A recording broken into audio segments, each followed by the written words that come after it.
Cold rain swept across the Montana fields, turning the old dirt road into black mud. Outside a lonely farmhouse, an elderly couple stood trembling, soaked to the bone, asking only to rest in the barn. No one had followed them except the fear they carried. Inside, a former Navy SEAL lived alone with his German Shepherd, Max. When the dog lifted his head and stared at the gate, everything changed. Because sometimes miracles don't arrive with angels, but with a soldier, a loyal dog, and a door left open. Before we begin, tell me where you're watching from. Drop your country in the comments below. Cold rain swept across the Montana fields, turning the old dirt road into black mud and making the Carter farm look like the last warm thing left in the world. Ryan Carter stood beneath the sagging roof of his front porch. One hand wrapped around a chipped mug of coffee that had gone lukewarm 10 minutes ago. He was 35, tall and muscular with broad shoulders, a powerful chest, short dark brown hair cut in a military style, sparse stubble along a sharp jawline, and focused gray-blue eyes that rarely gave away what he was feeling. He wore a long-sleeved green jacket with camouflage sleeves, camouflage military pants, a black fabric belt, and old military boots darkened by mud. No weapon hung from him. He had carried enough steel in his life to know that not every battle needed one. The farm had belonged to his parents once. Now it belonged to him, though some days it felt more like a memory he was trying to keep alive with nails, wire, and stubbornness. The barn leaned a little to the east. The pasture fence needed repairs. The windmill groaned whenever the weather turned, but the horses were fed, the roof still held, and the land had not yet surrendered to neglect. Beside the porch steps sat Max, a large black and tan German shepherd with a broad chest, amber eyes, upright ears, and the quiet discipline of a dog who had learned that danger did not always announce itself loudly. Max was 6 years old, powerful but controlled, loyal without being restless. He did not bark at passing deer, loose boards, or thunder. So when he suddenly rose to his feet and stared toward the road, Ryan noticed. "What is it, boy?" Ryan asked.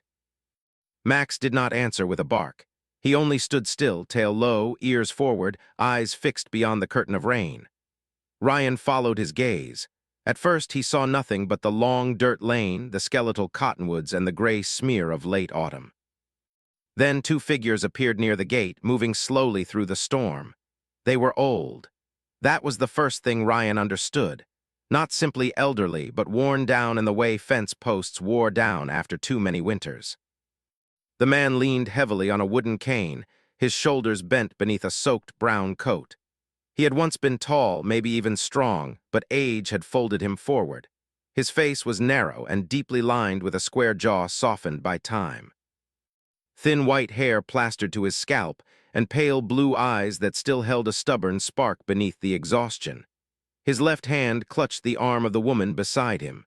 She was smaller, fragile as a bird caught in bad weather. Her name, Ryan would soon learn, was June Bennett, 79 years old. She wore a faded navy coat buttoned wrong in 2 places, a knitted gray hat pulled low over silver hair, and gloves so wet they looked almost black. Her skin was pale and thin, her cheeks flushed from cold, and her mouth trembled as if she had been holding back words for a long time.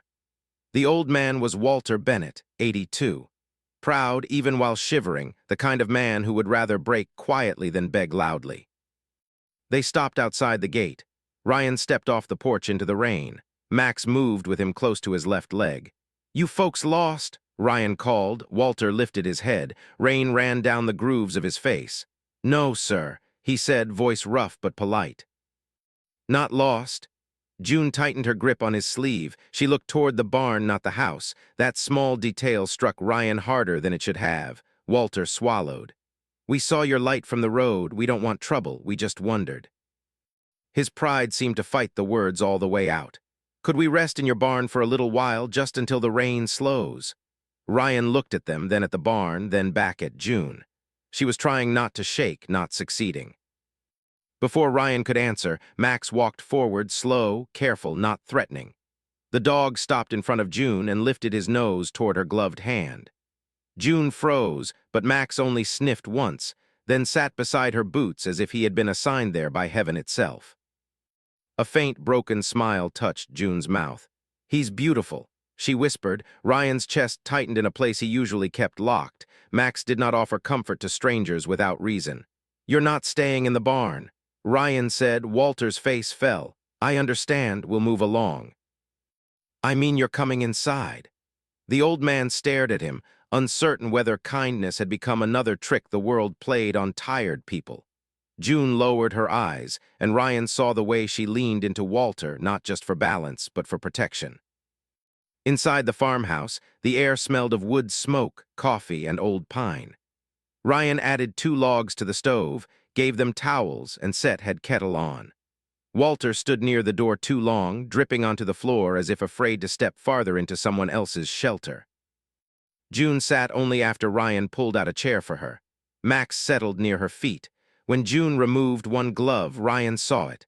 A dark bruise circled her wrist. Not like a fall, not like age, but like fingers had closed there too hard. June noticed his eyes and quickly tugged her sleeve down. "I'm clumsy," she said softly. "Old bones." Ryan said nothing. In war, people lied to survive. At home, he had learned they did it for the same reason. Walter wrapped both hands around the mug of tea Ryan gave him. "We'll be gone before morning," he said. "We don't mean to bring our problems to your door." Ryan leaned against the counter, arms crossed. Problems usually find doors on their own. June looked up then, and for 1 second fear moved across her face so clearly that Ryan felt the room grow colder. Outside, the rain thickened. The wind shoved against the windows. Somewhere in the barn, an old horse stamped once and went still. Max lifted his head. Ryan turned. Far down the lane, headlights appeared through the rain. They came fast, bouncing over the ruts, cutting white blades through the dark. Walter's mug rattled against its saucer. June's hand flew to her mouth. The truck stopped outside the gate. For a moment, only the engine growled in the storm. Then a man's voice rose from the darkness, angry and sharp enough to split the night. "Walter, June, I know you're in there." The truck's headlights burned through the rain like 2 angry eyes, shaking over the muddy gate while the engine growled in the dark. Inside the farmhouse, Walter Bennett went still. The old man's fingers tightened around the mug until Ryan thought the ceramic might crack. June drew both hands to her chest, her shoulders folding inward as if she could make herself small enough to disappear. Max rose from beside her feet without a sound. His ears stood sharp, his amber eyes locked on the front door, and the calm warmth of the room changed into something watchful. Ryan did not move quickly. Men who had survived real danger learned that panic was a generous gift to the enemy. He set his coffee mug on the counter, walked to the window, and lifted the curtain just enough to see the pickup idling beyond the gate. It was a gray, mud-streaked truck with 1 cracked headlight and a dented front bumper. A man stood beside it in the rain, broad and heavy in the shoulders, one hand gripping the gate rail like he owned everything the storm touched. "Who is he?" Ryan asked, though he already knew the answer had been sitting in June's fear all along. Walter swallowed. "Colin." June whispered the name like it had teeth. "Our grandson." Ryan looked back at them. Walter was trying to stand straighter, trying to gather old dignity around himself like a coat, but his knees betrayed him. June's face had gone pale beneath the soft wrinkles of age. Her lips pressed together in the practiced silence of someone who had learned that answering wrong could cost her peace for days. Outside, the man shouted again. "Walter, don't make me come in there." Ryan opened the front door before Walter could reply. Cold rain slapped porch boards.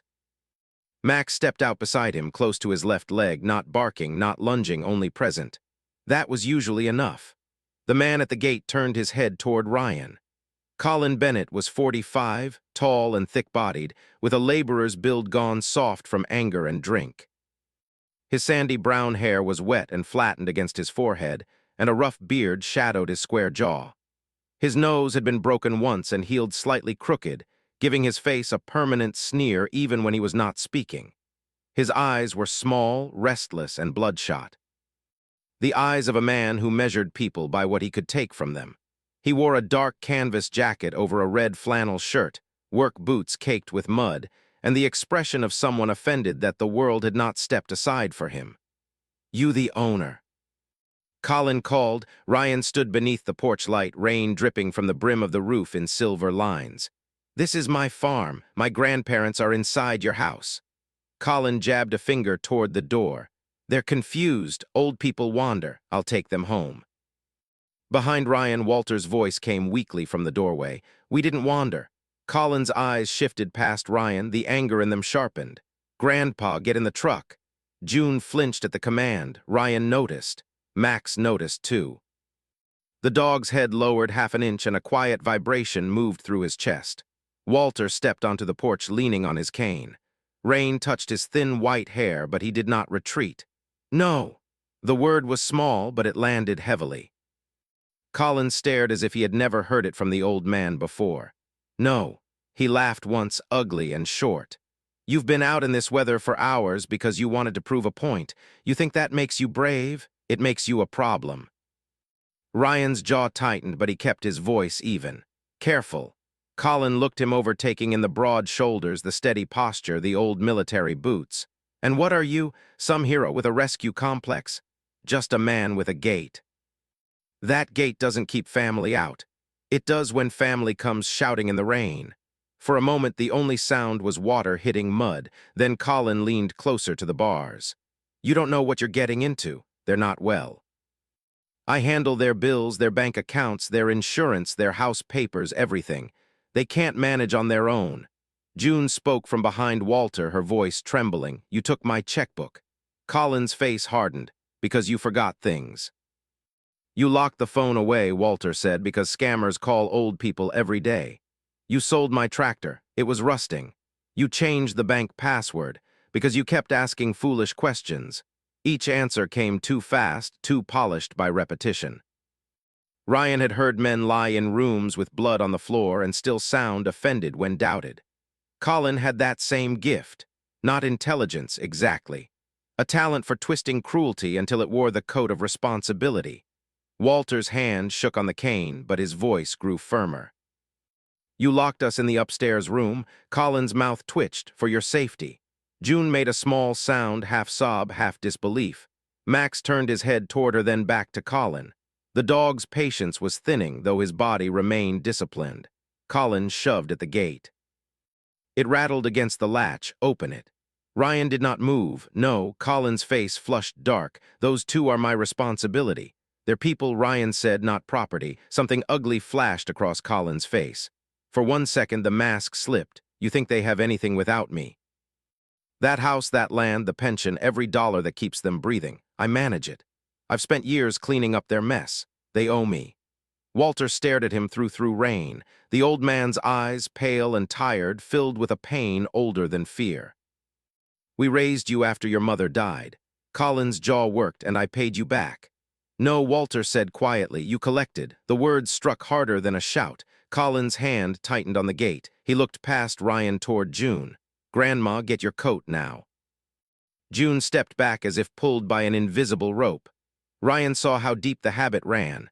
A command from Colin still reached into her bones. Then Max moved, not far, just 1 step forward. His black and tan body filled the space beside Ryan's leg, broad chest squared, ears forward, amber eyes unblinking. A low growl rolled from him, not wild, not frantic, but measured and ancient, like thunder deciding whether to become a storm. Colin froze. Ryan's voice remained calm. "He doesn't like the way you talk to her." Colin tried to laugh, but it came out thin. "You threatening me with a dog?" "No," Ryan said. "He's warning you himself." For the first time that night, Colin looked uncertain. Then anger rushed in to cover it. "Fine, keep them tonight, play savior, but tomorrow I'm calling the sheriff. I'll tell them you're holding two confused old people against their will. And after that, I'm selling the house, the land, all of it. I'll put them somewhere they can't embarrass me again." June's hand went to her mouth. Walter seemed to shrink, but he did not look away. Colin stepped back toward his truck, then paused. His gaze dropped to Max, and a cold smile cut across his face. "You think that dog can stand guard forever?" Ryan said nothing. Colin climbed into the pickup. The engine roared, tires spinning mud as the truck backed away from the gate and disappeared down the lane. The red tail lights faded into the rain like two wounds closing badly. Only when the sound was gone did Walter's cane slip. Ryan caught his elbow before he fell. Inside, June broke down quietly at the kitchen table. She did not wail. She folded into herself, crying the way people cry when they have spent years trying not to make noise. Max rested his head against her knee. She placed one trembling hand on his fur and whispered, "I'm sorry, I'm so sorry."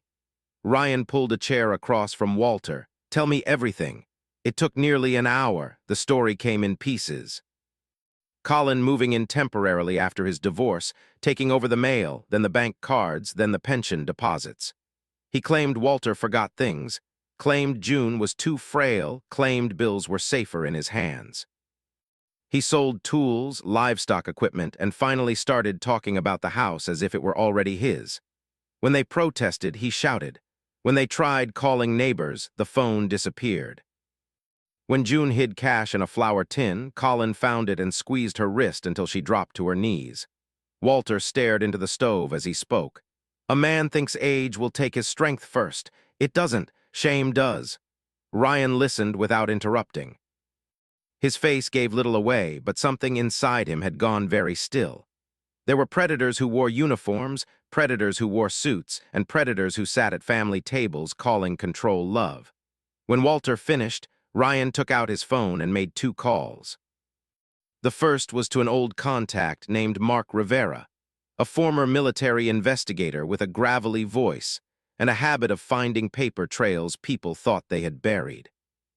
Mark was in his mid-40s, broad-framed with cropped black hair turning gray at the temples, and the tired humor of a man who had seen too many lies survived too long. He owed Ryan nothing, which meant Ryan trusted him more. The second call was to Grace Dalton, an elder rights attorney Mark recommended. Ryan had never met her, but her voice was clear, controlled, and sharp enough to cut wire. She asked precise questions, not sympathetic ones, which told Ryan she was already building a case. After midnight, while Walter and June rested near the stove, Max suddenly stood and walked toward the mudroom. He sniffed Walter's damp coat hanging on a peg, then nudged the pocket with his nose. Walter looked up, confused.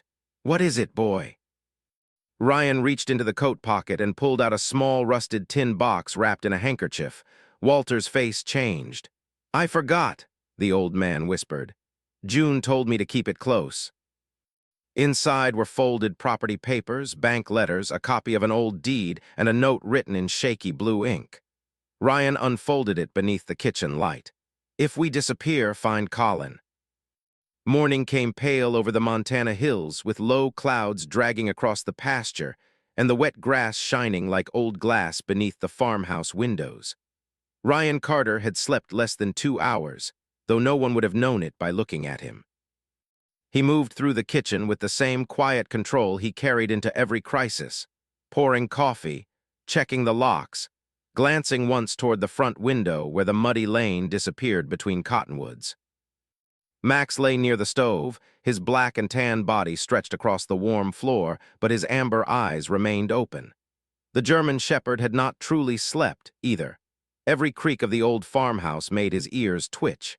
Every shift of June Bennett's chair drew his attention.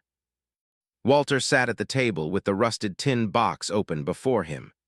In the gray light, the old man looked smaller than he had the night before, as if telling the truth had cost him more strength than walking through the rain. His thin white hair had dried into soft wisps around his lined forehead, and his pale blue eyes kept drifting to the papers as though they belonged to a stranger. June sat beside him wrapped in one of Ryan's spare wool blankets, her silver hair loose around her face, her bruised wrist hidden under the sleeve. She held the tea Ryan had made, but did not drink much. Fear had filled her stomach better than food ever could. At 8:30, Ryan drove them into town. The nearest clinic sat between a feed store and a closed barber shop, a low brick building with faded blue trim and a flag snapping in the damp wind. Inside, the waiting room smelled of disinfectant, coffee, and old magazines. June kept apologizing to the nurse for taking up time.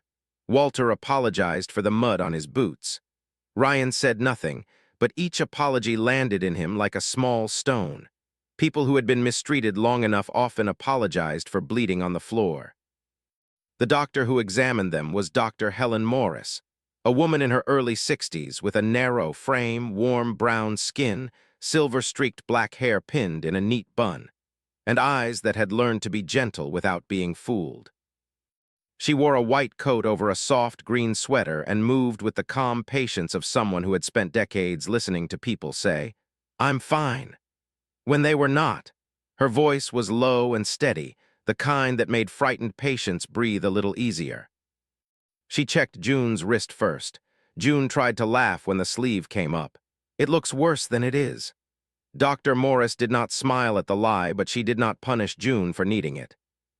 "Some bruises do," she said, "and some tell us where to look next."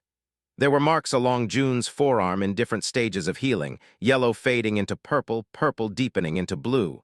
There was tenderness along her shoulder, mild dehydration, and a blood pressure reading that made doctor. Morris glanced at Ryan without alarming the older woman. Walter had swelling in one ankle, an untreated cut near his shin, and signs of exhaustion that went deeper than one night in the rain. When the exam was finished, Dr. Morris wrote carefully in the chart, "I'll document everything." She said, "Not opinions, findings, dates, measurements, photographs if you consent." June looked at Walter. Walter looked at Ryan. It had strange, Ryan thought, how people could survive cruelty for years and still need permission to protect themselves from it. Walter nodded. "Do it." June's eyes filled, but she nodded too. By late morning, Grace Dalton arrived at Ryan's farm in a dark blue sedan dusted with road grit. She was 41, tall and slender with chestnut brown hair cut just below her shoulders and tucked neatly behind one ear. Her skin was fair with faint lines at the corners of her eyes, not from softness, but from concentration. She wore dark slacks, a charcoal coat, and no jewelry except a plain wedding band on a chain beneath her blouse. Her face carried the composed beauty of someone who had learned to grieve without becoming brittle. Ryan noticed the military posture before she introduced herself. "Grace Dalton," she said, shaking his hand firmly. "Former Navy legal officer, current professional headache for people who exploit seniors." Walter blinked at that. June almost smiled. Grace spread the papers from the tin box across Ryan's kitchen table. The old deed bank letters, a power of attorney form Walter did not remember signing, withdrawal notices, a property tax warning, 2 letters from a development company offering to purchase the Bennett land.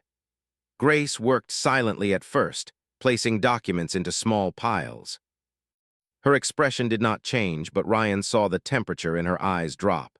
"This signature," she said, tapping one form, "doesn't match the older deed. The pressure is different. The W is wrong." And this power of attorney transfer was notarized while Bennett was hospitalized last spring, according to this insurance letter. June's hand tightened around the edge of the blanket. "I was in the hospital then." Grace nodded. "Then you could not have witnessed it at home, which is what this document claims." Walter stared at the paper. "He told me it was just to help pay bills." "That's how theft dresses for church," Grace said softly. The sentence hung in the kitchen. Even Max lifted his head as if he understood the shape of the words. By early afternoon, Grace had made enough calls to secure help from the county.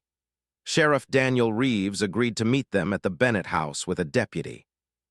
He was a lean man of about 48 with graying brown hair beneath a tan sheriff's hat, weathered skin, and a trimmed mustache that made his face look stern until he spoke. His uniform was clean, but worn at the cuffs, and his eyes carried the tired fairness of a man who had seen too many families rotted quietly behind pretty curtains. He had known Walter years ago from church fundraisers and fence auctions, and shame flickered across his face when he realized how much he had missed. The Bennett house stood 3 miles from town at the end of a narrow road bordered by dead grass and leafless trees. Once it had been a proud white farmhouse with green shutters. Now the paint peeled in long strips, the porch sagged, and one upstairs window had cardboard taped over the inside. A rusted bird feeder swung empty in the wind. June stayed in Ryan's truck with Max beside her, while Walter insisted on going in. Ryan walked near him, close enough to catch him if his legs failed, far enough to let him keep what dignity remained. Inside, the house smelled of stale air, old food, and fear. The thermostat had been set low. A stack of unpaid bills sat on the kitchen counter beside a locked metal cash box. Grace photographed everything. Sheriff Reeves opened cabinets. Deputy Alan Pierce, a broad young man with red hair and nervous freckles, checked the back door and found the lock recently changed. In the pantry, Ryan found June's medication bottles inside a plastic storage bin with a padlock looped through the handles. Walter stared at it. "She asked for those." June's voice trembled from the doorway. "He said I took too many." Grace took a picture. "That goes in the file." Upstairs, Max stopped at the end of the hallway and refused to move forward. His ears flattened slightly, not in fear but recognition. Ryan followed his gaze to a bedroom door with a metal slide bolt installed on the outside. Sheriff Reeves cursed under his breath. "That's not normal." Walter's face went gray. Ryan stepped closer. The bolt was scratched around the edges as if someone had clawed at it from inside. Reeves opened it. The room beyond was small and cold with two narrow beds, a chair, a water-stained ceiling, and a single window nailed shut from the outside. On the floor near one bed were long, pale marks in the wood, the kind a cane might leave when dragged repeatedly toward a door that would not open. June made a sound behind them, not a scream, something worse, a memory escaping. Walter reached for the wall.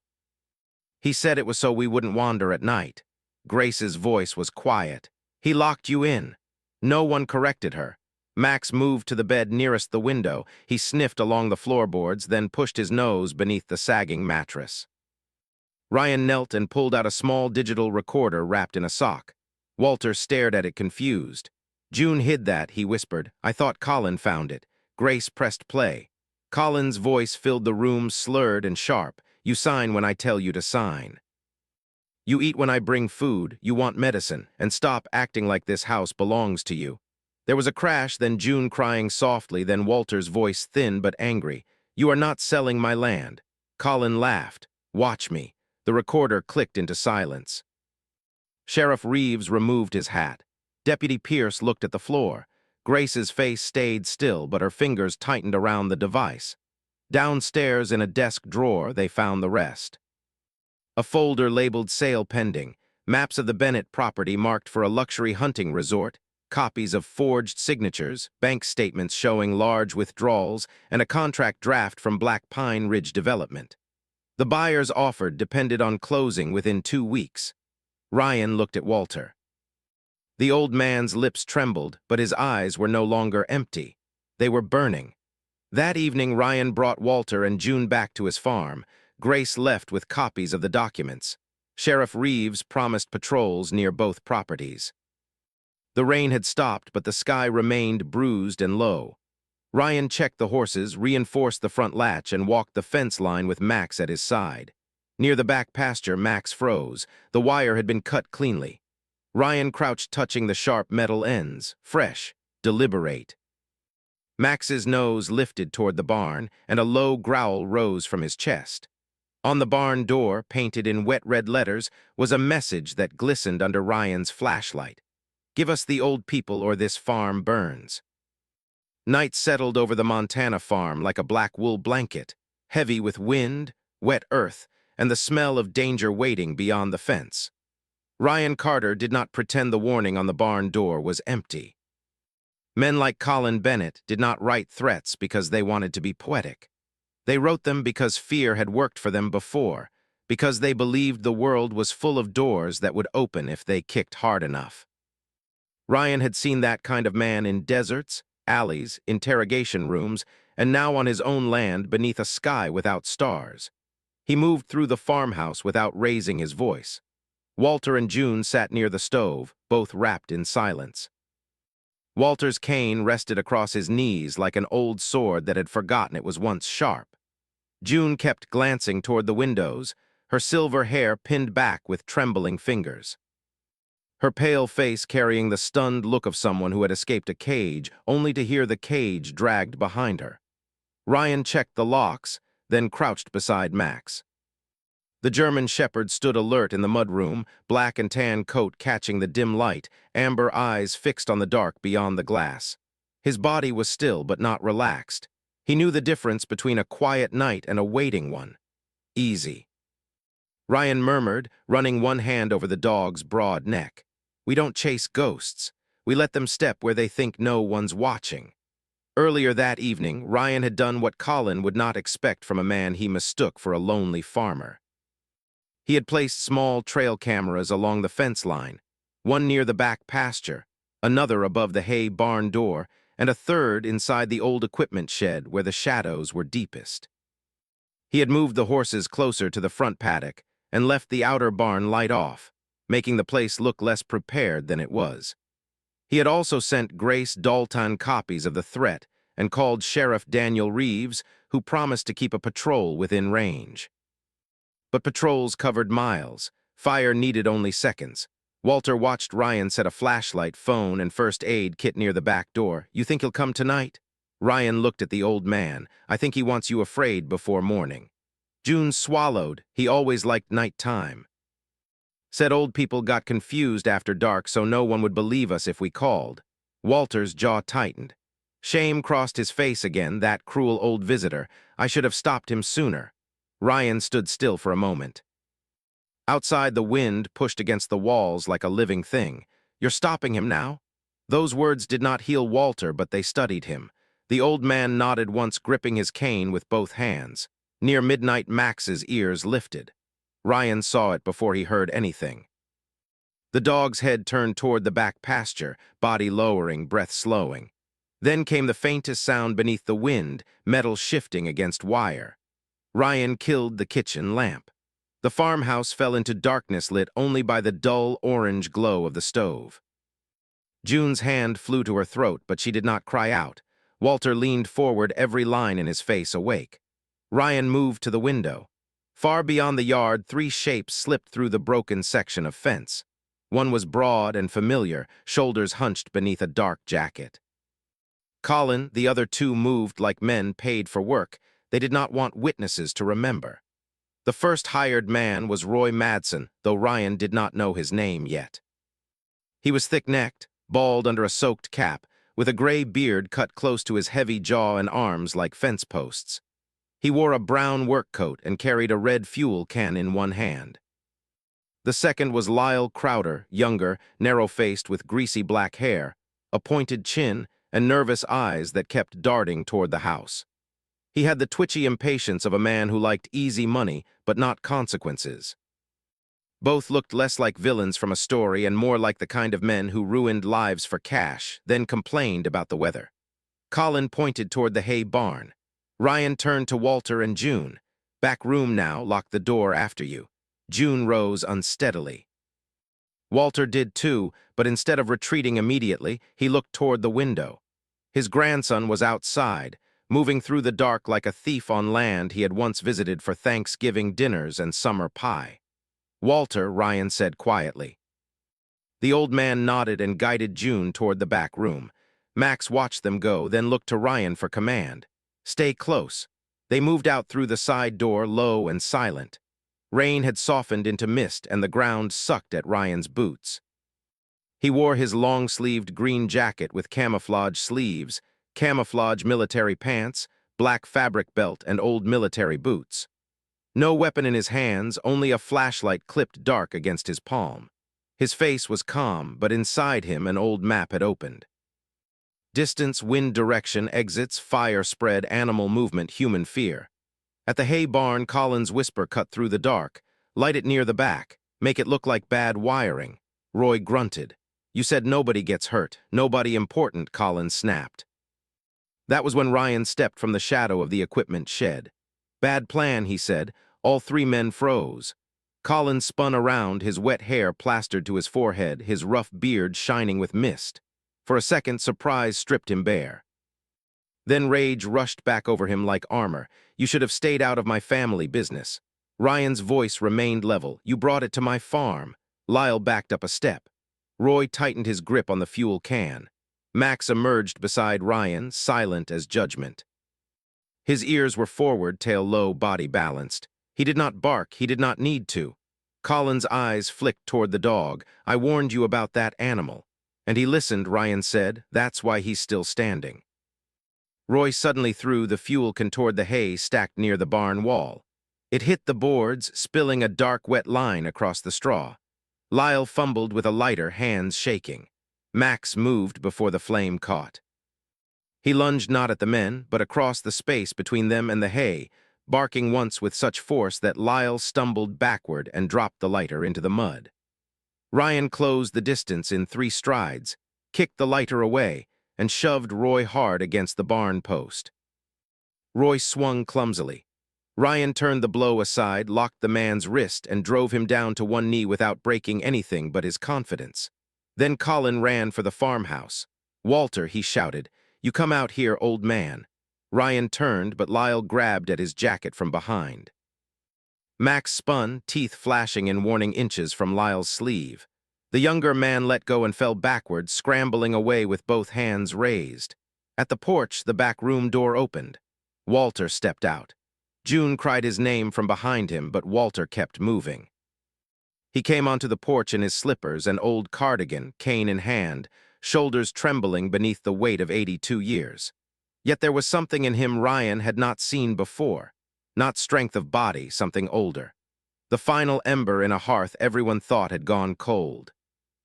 Colin charged toward him. "You stupid old man, do you know what you've done?" Walter lifted the cane. "Yes," Colin stopped startled. "I told the truth." The words were thin, but they crossed the yard like church bells. Colin's face twisted. "You think truth feeds you? Truth pays taxes. Truth keeps that woman alive." Walter's voice shook. "No, but lies nearly killed her." Colin lunged, reaching for Walter's arm. Max hit the porch steps like a shadow given teeth. He placed himself between Colin and the old man, broad-chested, squared, hackles raised, a deep growl rolling through the rain. Colin jerked back, slipped on the wet boards, and crashed against the railing. Ryan reached him before he could recover. He caught Colin by the jacket, turned him, and pinned him face first against the porch post with controlled force. Colin struggled, cursing, but Ryan's hold did not change. No more. Ryan said, in the distance, sirens rose over the fields. Colin heard them and went still. Grace Dalton arrived with Sheriff Reeves minutes later. Her charcoal coat buttoned against the cold, chestnut hair damp at the edges, face composed, but eyes bright with fury. Sheriff Reeves came with Deputy Alan Pierce and 2 more officers, flashlights cutting across the mud. Grace held up her phone before could speak. "Trail cameras," she said. "Audio from the barn, threat on the door, fuel can, attempted arson, attempted coercion of a protected elder." "You have been very busy, Mr. Bennett." Colin spat into the mud. "They're my family." June stepped onto the porch behind Walter, one hand on the doorframe. Her voice was small but clear. "No, we were your family."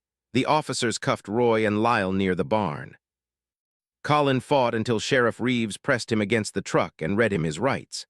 When the cuffs closed around his wrists, the sound seemed to pass through Walter like a door locking for the last time, but this time from the outside. Ryan stood beside Max as the patrol lights washed red and blue over the wet pasture.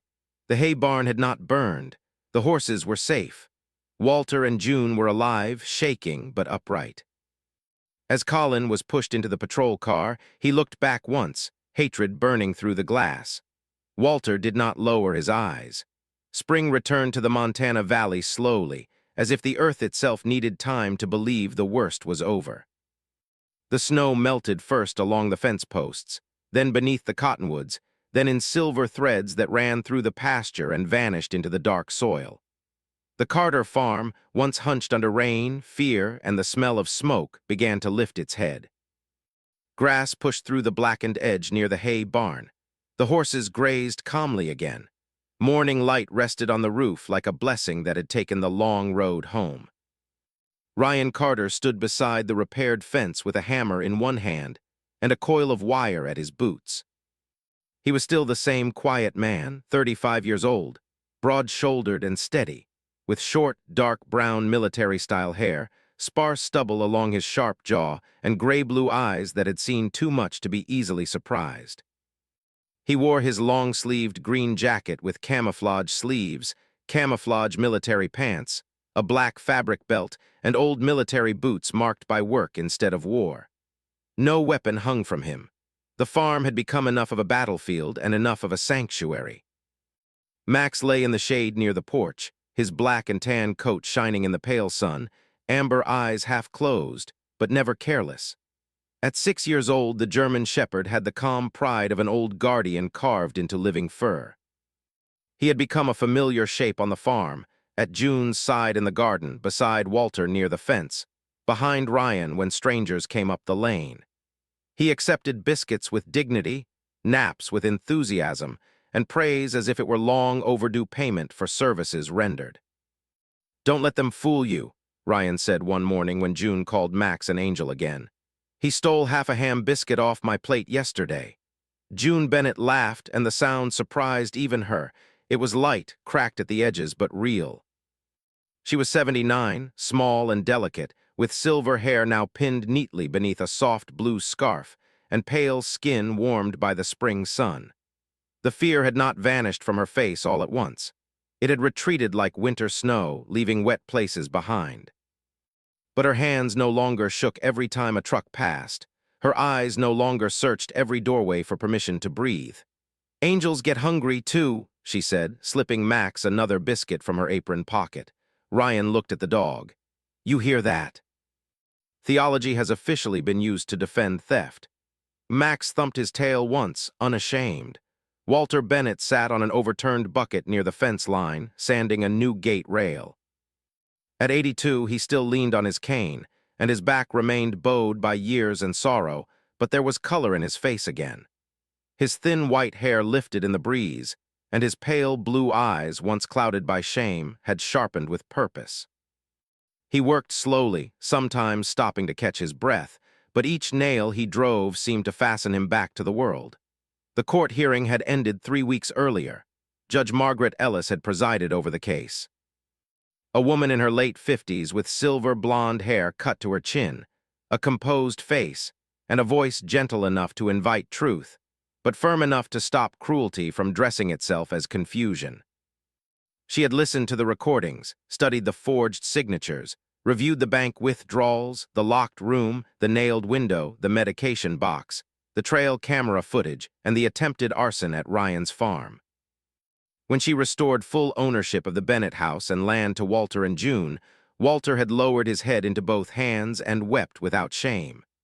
Colin Bennett was sentenced for elder abuse, financial fraud, document forgery, coercion, and attempted arson. In court, he had looked smaller than he had at the gate. His broad body folded into a cheap suit, his sandy brown hair combed too carefully over his forehead, his rough beard shaved down to a shadow that could not hide the bitterness in his mouth. He had tried to say he had only been protecting his grandparents from themselves. Grace Dalton had stood tall and slender in her charcoal coat, chestnut hair tucked neatly behind one ear, and answered with the calm precision of a blade. Protection does not require locked doors, forged names, stolen pensions, or gasoline in a hay barn. No one in the courtroom forgot that sentence. Black Pine Ridge Development withdrew its offer before the week was over. The company's representatives never came to apologize. Men who build castles on other people's fear rarely bring flowers when the foundation cracks, but the land remained with Walter and June, and that was enough. Still, they did not return to their old house right away. June said the rooms needed sunlight. Walter said the porch needed repair. Ryan knew the truth was simpler and heavier. A house could be legally restored in one hearing, but a heart took longer to unlock. So they stayed at the Carter farm. At first, Walter apologized every morning for being a burden. June apologized for using too much flour, too much water, too much space at the kitchen table. Ryan answered each apology the same way: "You're not in the way." It took days before they believed him. It took weeks before they stopped asking. Then slowly the farm changed. Walter repaired the loose boards along the south fence, teaching Ryan an old knot his father had used before wire clips became common. June planted marigolds near the porch steps, then lavender, then a row of sweet peas that climbed the railing like shy children learning to dance. She baked oat biscuits for Max and apple bread for anyone who happened to stop by. Though anyone soon became half the county once word spread that the Carter farm had coffee, tools, and a German shepherd who judged character better than most church committees. Sheriff Daniel Reeves came by twice, once officially, and once with a sack of feed he claimed he had bought by mistake. Deputy Ellen Pierce helped repaint the barn door where the red thread had been scrubbed away. Dr. Helen Morris visited June on a Saturday and left with 3 jars of homemade jam. Even Grace Dalton drove out one afternoon, heels sinking in the mud, carrying final settlement papers, and pretending not to enjoy the biscuit Max tried to steal from her hand. "Your dog is a criminal," Grace told Ryan. "Only in pastry-related matters," Ryan said. For the first time in years, Ryan heard laughter around his table, not loud laughter, not careless. The kind that arrived cautiously, checked the locks, then sat down and stayed.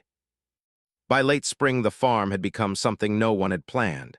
A widowed veteran from town came to help repair the old chicken coop and stayed for supper. An elderly neighbor brought tomato seedlings and admitted she had been afraid of her son handling her finances. Grace connected her with help. A retired teacher asked if she could bring 2 seniors from the church who needed a safe place to talk. Ryan said the porch was open on Thursdays. He never named it a refuge. Names made things official, and Ryan had spent enough of his life under official orders, but people came anyway. They came with casseroles, old wounds, legal papers, trembling hands, and stories they had been too ashamed to tell. Walter listened more than he spoke. June poured coffee. Max moved from chair to chair, resting his head where grief was heaviest. One evening, as the sun dropped behind the pasture and turned the repaired barn gold, Walter stood beside Ryan at the fence. His hands were rough from work again. His voice was quiet. "When June and I came up that road, I thought we were finished." Ryan watched Max following June between the flower bed. "You weren't finished." Walter smiled faintly. "No, just misplaced." Ryan looked at the old man then. Something in that word touched him. Misplaced. Maybe that was what he had been too. Not broken, not useless.